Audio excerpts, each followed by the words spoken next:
my gosh, so close Tom Izzo was to wearing Michigan underwear. But that's the way things go, right, Coach? Right? Rich, there was that Branstetter doing that. He did a heck of a job. Boy, I tell you, I was at that game, and Yeah. God, it was tough. I have to admit it. I wouldn't want to. That was one of the hard ways to lose a game when you're coaching. You don't even. It's hard to even feel good about it because you know it can happen to you tomorrow. I know. But, hey, look, I am still ready if you care to send pajamas or whatever for my kids to wear. I'm afraid your wife and kid would be mad at me. Well, I don't know. They would wonder what's happening. What happened to Dad? I think they would wonder what happened to Dad. I'll get him to Mariucci, and he can get him to you. There you go. Well, I know. Look, hey, by the way, I noticed the riffraff that was sitting with your mom at the Big Ten Conference Championship. I noticed that. Yeah, he thinks he won the tournament for us, so you're going to have a hard time living with him now. I mean, what is that like? Let's start with that right there. To have an old-time friend like that, Coach, that's sitting with your mom. I mean, in 2016. A championship game, and what is that like with Mariucci sitting there and having an old friend just at your back you know like what, that? It was great. He came in on Thursday, went to every meeting, sat through every film session. He ate every pregame meal with us, and went with my mom and wife and kids, and it was a lot of fun. You know, after one win, then you got to go back and work, and he hung in there, but those football guys, they don't know how to work as long. You know, they're used to a week in preparation between games, and we had like 20 hours. So we tried to educate him a little bit, but it was so awesome, Rich. I can't tell you. Yeah, and here he's sitting with your mom at a big event like that. And so, now that is true, though. You know, Mooch and all the football coaches, they have a week to prepare. Here you are, you find out on Sunday that you're going to St. Louis to take on Middle Tennessee State. How do you go about your business knowing that you might also have Dayton and Syracuse 2 days after that? Well, we usually spend Monday and Tuesday, trying to do a little bit of all three. If we can find similarities, do they play zone? Do they press? What do they run offensively? And, we'll still be putting in Middle Tennessee stuff, but we do have to try to go win the weekend. Winning a game doesn't matter, and yet it's hard with every team. It's a little different because you're worried about putting too much in, and then team thinking, well, we'll get by this one, and so that's always a challenge. That's where I need my seniors to be good, and yet the system we've had here, that's the way we've done it. So I think everybody's aware of that. But starting today, now it's all Middle Tennessee today and tomorrow, and play on Friday. How special is Denzel Valentine, Coach? God, he's really good. I mean, he's a really good player and a really good kid, and he's got kind of all the intangibles. He's probably the most versatile player I ever coached. Not the highest-ranked one coming in, but he's made himself a player. He's a good student. He's, kind of got a million things going for him. So that's been encouraging, and it's been fun to watch him grow and, to think that his dad played here when I first came here as a GA. And so I guess that makes me feel old, Rich. Well, I mean, this is my 20-year anniversary of my first Sports Center, Coach. No way. Today. And you're my first guest. Today. Well, Today. Congratulations, man. Well, I love watching you on your commercials and everything. That's and right. What were you doing? Go stay at a Marriott now just because of you. You are. Look, I appreciate the support right there. What were you doing 20 years ago today? Were you 20 years? Well, I've been the head coach for 21, so I got a year up on you. But right.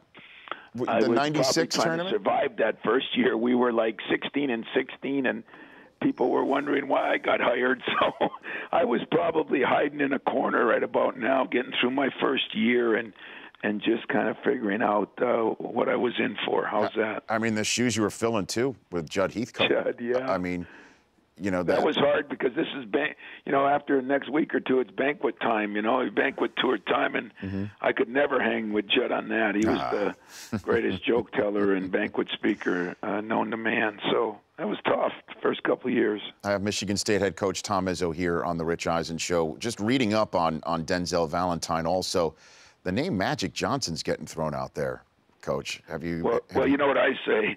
I started out the year. I said he's a poor man's Draymond Green, and he's poor, and it went on to infinity, Magic Johnson. But as the years gone on and he's improved, I'm starting to knock down the number of pours. But he's not Magic Johnson, but he's got qualities like him. You know, he passes, he cares about the pass, he can get you with a rebound. Probably shoots a little better than Irvin, but he's just not quite as good as him by a long shot. And with Draymond Green, what he has blossomed into in the NBA is something else, Coach. How much contact do you have with Draymond to talk about his work ethic at the next level and keep up with him? Well, Draymond's been special. I talk to him every week, but he comes back every summer and works out here. So, you know, he's calling guys this time of year. Boy, he puts more pressure on me than most alums, you know. And what do you mean? I just mean you got to win this game. You got to win here. If you win this one, maybe I can get to that game. We have an off day, you know. So we feel pressure with Draymond, but it's been good pressure. And he's, you know, he's kind of the like Denzel, you know, high basketball IQ and winning's the most important in this day and age. Those things are a little harder to find. Well, the thing I like about watching him in Golden State is the color of his uniforms. It makes it seem like what would happen if he went to Ann Arbor, you know, Coach. You know? I love it. I don't know if you've noticed. Did you see that interview he did last week where he's in the middle of a media scrum and somebody walked up to him wearing Michigan stuff and he stopped and he threw him off? That sounds like Draymond, but he's got a lot of good friends at Michigan, and yeah, I'm sure. You know, like me. I mean, I'm sitting here with a guy that on my staff that played with Cassie Russell back in the day. So, you know what? This is an equal opportunity. I got one working here. I'm interviewing with one. See, we share here. Okay, terrific. Tom Izzo, Michigan State head coach here on the Rich Eisen Show. I would be remiss if I didn't ask you about Mateen Cleaves and the situation that he is in right now and your thoughts on the subject. Tom? Well, I did talk to him last night. You know, I mean, I knew of the allegations a while ago, and, you know, I'm still hoping, praying that, you know, what I know is that, you know, it was something he didn't do, and, you know, how athletes get involved in these things, and yet I got a daughter, and I worry about that. So I'm hoping the legal part of it will come through the right way, but it is tough on him, and really tough on anybody who cares about him, which I do.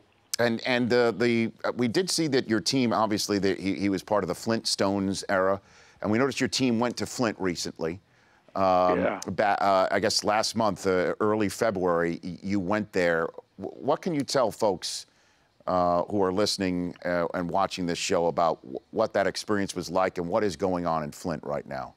Well, we went there the day after we got beat by Purdue, so it was a tough day, but it was just something we had planned to go up there and spend some time with the kids in the school, the Boys and Girls Club. And, you know, I think Michigan and Michigan State have gotten together and tried to, you know, help this tough situation up there. And you kind of go into a gym and it's like lined with bottles of water. You know, it's different, and yet I don't know everything about it.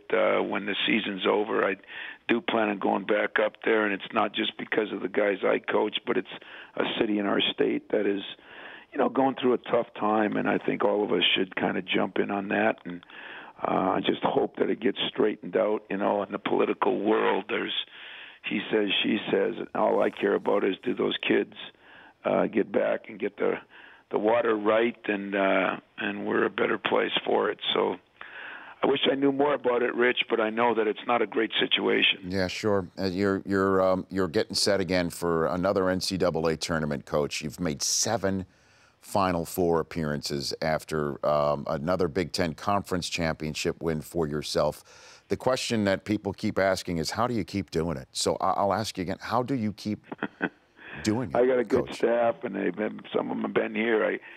I got good players. You know, I don't have all the McDonald's All-Americans, but I got good players that this group I have this year might be as special as any I've had. When I look at, you know, one of the best academic semesters we just came off of, one of the, you know, socially it's been great. We went to Italy with this group, and I learned to sleep with 2 eyes shut instead of 1 like normal. It's been good, you know, and so we'll keep knocking on the door. I mean, we got a chance, but there's college basketball is so strange this year with all the numbers of teams that I think are capable of winning. I mean, still, I think Kansas should be everybody's favorite, Carolina. But, we're in that mix of 10, 12 teams that has a legitimate chance, and there might be even more than that. Yeah, the president chose Kansas, apparently, in his bracket. I don't blame him. My son probably did, too. Last year he chose Duke. Come on now. And he was right on. But this year he hasn't eaten since that day. And so he's a little thinner, and he's Mariucci's godson. So I had to tell Mariucci to educate him at the Big Ten tournament. Yeah, I mean, because we were wondering, if Mariucci fills out a bracket, of course he put. I don't know. He's actually going to Italy and then he says, "Well, listen, I'll see you in the Final Four." I said, "Are you going to come stay with me as we both sit and watch, or what?" Well, last year he went to China. I know. And he came all the way back from China to show up at your Final Four. I know. And when he was in China in the Elite 80, he kind of FaceTimes me from some river he was going down. Only Mariucci could do that, but yeah, gotta love the guy. Okay, and I do too. Coach, thank you for calling in. I appreciate it. Always love chatting with you. It is, just in case you're wondering, size 7 and size 5 right now. I'm going to put that down right now. And okay. And Rich, I appreciate you having me on. All kidding aside, and love your show, love what you're doing. Keep up the great work. Thanks, Coach. You too. All right, Rich. We'll chat soon. Man. That's it. Bye-bye. Tom Izzo. The Rich Eisen Show, weekdays at noon Eastern. On Audience.